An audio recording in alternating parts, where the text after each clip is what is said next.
Enquanto os países do Golfo alertavam o presidente dos Estados Unidos, Donald Trump, para que não iniciasse uma guerra contra o Irã nos preparativos para o conflito antes de 28 de fevereiro, a maioria deles agora está pressionando Washington para que continue os ataques contra o regime iraniano. Apesar de ainda existirem frustrações com a maneira como os Estados Unidos e Israel estão conduzindo esta guerra, há um desejo claro entre esses países do Golfo, especialmente nos Emirados Árabes Unidos, Arábia Saudita, Bahrein e Catar, de que o Irã saia do conflito com seu poder militar suficientemente enfraquecido, de modo a não representar mais uma ameaça significativa para eles. Os países do Golfo haviam se oposto à guerra, principalmente porque antecipavam a retaliação iraniana que está acontecendo hoje, inclusive contra alvos civis, e duvidavam de que os ataques militares pudessem realmente acabar com as atividades desestabilizadoras do Irã na região. Em vez de ação militar, o consenso na região era de que uma saída diplomática seria uma forma mais segura de manter a segurança no Golfo. No entanto, os Estados Unidos e Israel rejeitaram essa visão e lançaram operações militares, a Operação Epic Fury pelos americanos e a Roaring Lion pelos israelenses, com o argumento de que apenas uma ação preventiva poderia lidar com as aspirações nucleares do Irã e com suas capacidades rapidamente crescentes de mísseis balísticos. Em resposta, o Irã não se limitou a atacar aqueles que o agrediram diretamente. O ataque iraniano lançou repetidos ataques contra todos os 6 países do Conselho de Cooperação do Golfo: Bahrein, Kuwait, Omã, Catar, Arábia Saudita e Emirados Árabes Unidos. Esses ataques resultaram na morte de várias pessoas e causaram interrupções significativas na produção de petróleo e de gás, além de afetarem o turismo, que são pilares econômicos vitais para a região. Aparentemente, o Irã calculou que esses golpes fariam com que os países do Golfo pressionassem Trump por um cessar-fogo. Em vez disso, o efeito foi o oposto. Ao vivenciarem diretamente o perigo inerente a um Irã armado e agressivo na região, os estados do Golfo agora consideram um desastre estratégico terminar esse conflito, enquanto o Irã ainda possui as ferramentas que estão usando atualmente para atacar o Conselho de Cooperação do Golfo, até mesmo ofensivas contra o principal apoiador de negociações e de paz entre Estados Unidos e Irã, o país Omã. Essa nova postura não é unânime entre todos os membros do Conselho. Como já mencionado, múltiplos oficiais do Golfo apontaram Omã como a exceção mais clara à ideia de que a guerra deve continuar, mesmo sofrendo ataques, ou seja, uma traição. O ministro das Relações Exteriores de Omã, Badr al-Busaid, escreveu na revista The Economist na semana passada de que os interesses nacionais tanto do Irã quanto da América residem no fim mais cedo possível das hostilidades. Além do mais, nem todos os países que defendem a continuação dos combates estão igualmente comprometidos com essa ideia.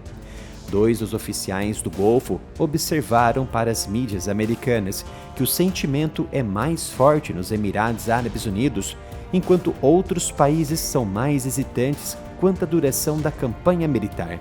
Ainda assim, o reconhecimento da necessidade de degradar ainda mais as capacidades militares do Irã é suficientemente amplo para que os múltiplos países do Conselho de Cooperação do Golfo, incluindo Arábia Saudita e Emirados Árabes Unidos, estejam considerando se juntar aos ataques dos Estados Unidos e de Israel contra o Irã. Essa possibilidade pode garantir acordos históricos, mas antes de eu continuar sobre essa questão, garanta agora mesmo as nossas camisetas da loja reserva.inc/área militar. Com isso, você estará apoiando na continuidade do nosso trabalho. Todos os 4 oficiais concordaram que os ataques americanos e israelenses são improváveis de derrubar o regime iraniano. No entanto, eles divergiram sobre o quanto exatamente o poder militar da República Islâmica precisa ser degradado para eliminar a capacidade de Teherã de ameaçar a região. Um dos oficiais afirmou: "Queremos que esta guerra termine com o Irã despojado das capacidades de prejudicar seus vizinhos." Outro foi mais específico, insistindo que o conflito deve continuar até que os locais de fabricação de mísseis e de drones do Irã sejam destruídos. Ele reconheceu que o Irã ainda terá o conhecimento para reabastecer seu arsenal, mas defendeu que um dano geracional seria suficiente. Segundo esse oficial, enquanto o Irã busca uma nova realidade estratégica após a guerra na qual os Estados Unidos e Israel pensem duas vezes antes de atacá-lo novamente, os estados do Golfo querem que o Irã pense também duas vezes antes de atacá-los. Uma autoridade se mostrou menos otimista quanto à possibilidade de uma dissuasão completa e expressou preocupação de que a guerra se arraste até um ponto em que haja retornos decrescentes. Ele especulou que após o conflito, os países do Golfo dobrarão os investimentos em tecnologia antiaérea e de defesa contra drones, para estarem melhor preparados para lidar com ataques iranianos no futuro, o que indica uma crença de que uma ameaça provavelmente persistirá. Todos os 4 oficiais concordaram que o principal alvo da raiva dos países do Golfo é o Irã, por ter usado os ataques americanos e israelenses como desculpa para atacá-los, e não os Estados Unidos e Israel por terem iniciado a guerra. No entanto, um dos oficiais reconheceu que o planejamento inadequado dos americanos para a retaliação iraniana fará com que o seu país diversifique seus parceiros de segurança no futuro, em vez de depender excessivamente dos americanos. No entanto, há algumas questões que poderemos abordar em outro vídeo. As dificuldades dos árabes em interceptar os mísseis. Embora tanto os Emirados quanto o Bahrein tenham indicado que a guerra ajudará a estreitar os laços com Israel, os oficiais do Golfo rejeitaram em grande parte as especulações de que isso também levaria a novos acordos de normalização árabe sob os acordos de Abraão, encabeçados por Donald Trump em seu primeiro mandato. Além disso, autoridades expressaram raiva pela campanha de Israel contra o grupo terrorista Hezbollah no Líbano, que começou a atacar Israel em resposta aos ataques contra seu patrono, o Irã.